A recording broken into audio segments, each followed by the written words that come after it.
கருப்பை கட்டி, கருக்குழாய் அடைப்பு போன்ற கர்ப்ப பிரச்சனைகளுக்கு எத்னிக் ஹெல்த் கேர் இயற்கை கருத்தரிப்பு மையம்.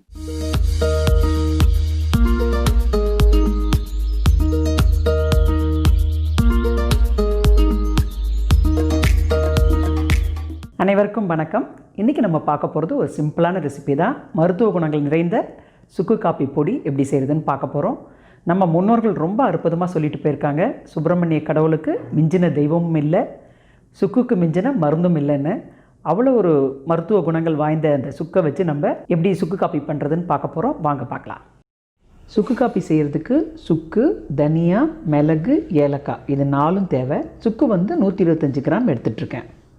சுக்கு எந்த கிண்ணத்தில் எடுத்துக்கிட்டோமோ அதே அளவுக்கு சமமாக தனியாவும் எடுத்துக்கலாம். தனியா 60 கிராம் இருக்குது. மிளகு 2 டீஸ்பூன், ஏலக்காய் ஒரு 15 எடுத்திருக்கேன். உங்களுக்கு வேணும்னா இன்னும் ஒரு 5 ஏலக்காய் சேர்த்துக்கலாம். எடுத்துக்கிட்ட இந்த 4 பொருட்களையுமே நம்ம ட்ரை ரோஸ்ட் பண்ண போகிறோம். அதாவது வாணலியில் எண்ணெய் விடாமல் வெறுமனே வறுக்க போகிறோம். முதல்ல சுக்கை வறுத்துக்கலாம். சுக்கு வறுபட குறைஞ்சபட்சம் 10 நிமிஷமாவது ஆகும். மீடியம் ஃப்ளேம்லேயே வச்சு நம்ம பக்கத்துலேயே இருந்து கைவிடாமல் வறுத்து எடுத்துக்கணும். இந்த மாதிரி மசாலா பொருட்களை வெறும் வானிலில் வறுக்கும்போது நல்ல வாசனை கிடைக்கும். ரெண்டாவது பார்த்திங்கன்னா நம்ம அரைச்சோன்னா அது நல்லா காணும். மூணாவது ஸ்டோர் பண்ணி வைக்கும்போது அந்த வாசனையும் டேஸ்ட்டும் குறையாமல் ரொம்ப நாட்களுக்கு இருக்கும். வறுக்க வறுக்க சுக்குலேருந்து நல்ல வாசனை வந்துட்டுருக்கு.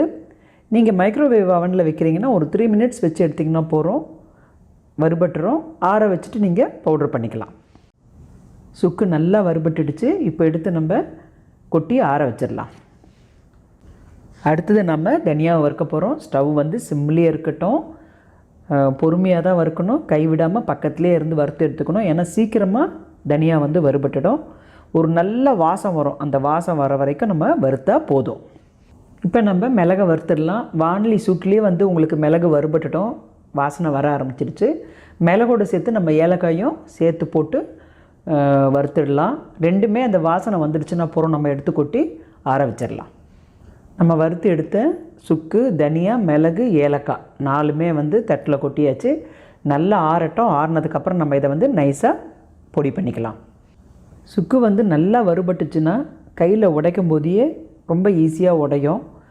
அது மாதிரி சப்போஸ் உடையிலன்னா நீங்கள் கொஞ்சம் இந்த சின்ன உரலோ இல்லை ஒரு கல்லோ வச்சு நல்லா இடிச்சிட்டு அப்புறமா நீங்கள் மிக்சியில் போட்டு அரைச்சிக்கோங்க. ஒழுங்கற்ற மாதவிடாய், நீர்க்கட்டி, கர்ப்பப்பை கட்டி, கருக்குழாய் அடைப்பு, சினைமுட்டை வளர்ச்சியின்மை, தைராய்டு போன்ற பிரச்சனைகளுக்கு எத்னிக் ஹெல்த் கேர் இயற்கை கருத்தரிப்பு மையம், டி நகர். கால் 9600000037.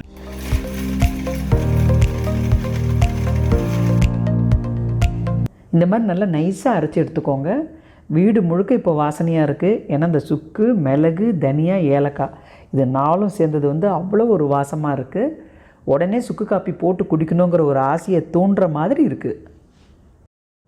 இந்த மாதிரி ஒரு பாட்டிலில் போட்டு நம்ம ஸ்டோர் பண்ணி வச்சிட்டோன்னா 3 மாதம் ஆனால் கூட அதோடய வாசனை குறையாமல் அப்படியே நல்லா இருக்கும். டூர் போகும்போது இந்த சுக்குப்பொடி ரொம்ப யூஸ்ஃபுல்லாக இருக்கும்.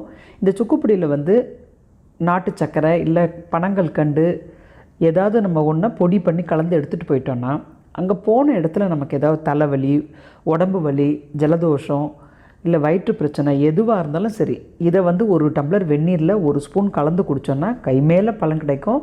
இது கையிலேயே வச்சுக்க வேண்டிய ஒரு முக்கியமான மருந்து பொருள் கூட நம்ம சொல்லலாம். இப்போ நம்ம சுக்கு காப்பி எப்படி ரெடி பண்ணுறதுன்னு பார்க்கலாம். 2 கப்பு சுக்கு காப்பிக்கு 2 டம்ளர் தண்ணி விடுறேன். ஒரு கப்புக்கு நமக்கு 1 டீஸ்பூன் சுக்கு பொடி போதும். கொஞ்சம் ஸ்ட்ராங்காக வேணால் நீங்கள் ஒரு அரை டீஸ்பூன் எக்ஸ்ட்ரா சேர்த்துக்கலாம். நான் இப்போ 2 கப்புக்கு 2.5 டீஸ்பூன் சுக்கு பொடி சேர்த்துக்கிறேன். இது ரொம்ப நேரம் கொதிக்கணுன்னெலாம் தேவையில்லை. நம்ம பொடி போட்டதுக்கப்புறம் ஒரு 2 நிமிஷம் கொதிச்சா போகிறோம், சுக்கு காப்பி ரெடி ஆகிடும். சுக்கு காப்பி கொதிச்சிக்கிட்டு இருக்கு. இனிப்புக்கு நான் ஒரு 2.5 டீஸ்பூன் பொடி செஞ்சு பனவெல்லம் சேர்க்குறேன். நீங்கள் பனங்கள் கண்டு, நாட்டு சக்கரை எது வேணாலுமே, வெல்லம் கூட சேர்த்துக்கலாம், தேன் கூட சேர்த்துக்கலாம்.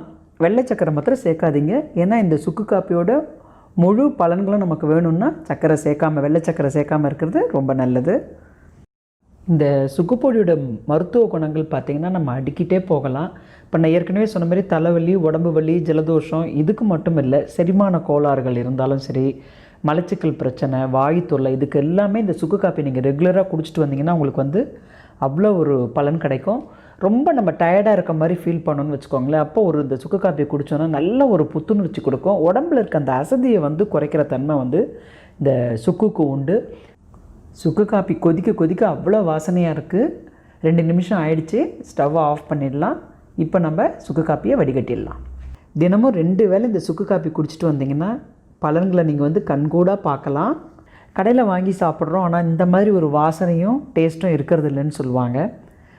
இது ரொம்ப சாதாரணமாக நம்ம ஈஸியாக வீட்டில் செஞ்சிடலான்னு சொல்லுவேன். அதை கேட்டுட்டு போய் நிறைய பேர் செஞ்சு குடிச்சிருக்காங்க. அதனால தான் நான் உங்களோடையுமே இதை ஷேர் பண்ணிக்கிட்டேன். கண்டிப்பாக உங்களுக்கும் இது பயனுள்ளதாக இருக்கும்னு நம்புகிறேன். இந்த சுக்கு காப்பியில் நம்ம பால் சேர்த்தும் குடிக்கலாம். 3/4 கப்பு சுக்கு காப்பிக்கு 1/4 கப்பு பால் சேர்த்துக்கலாம். பால் ஆனால் ஆறுன பாலாக இருக்கணும். சூடாக பால் சேர்த்துறாதீங்க, திரிஞ்சு போக்குறதுக்கு வாய்ப்புகள் அதிகம். இதுவுமே ரொம்ப சுவையாக இருக்கும். சுக்கு காப்பியை தினமும் குடிச்சிட்டு வரும்போது உடம்புல இருக்க தேவையற்ற கொழுப்புகளை நீக்கிடும், நச்சுத்தன்மைகளையும் நீக்கிடும். அது மட்டும் இல்லை, நோய் எதிர்ப்பு சக்தியை நல்லா அதிகரித்து கொடுக்கும்.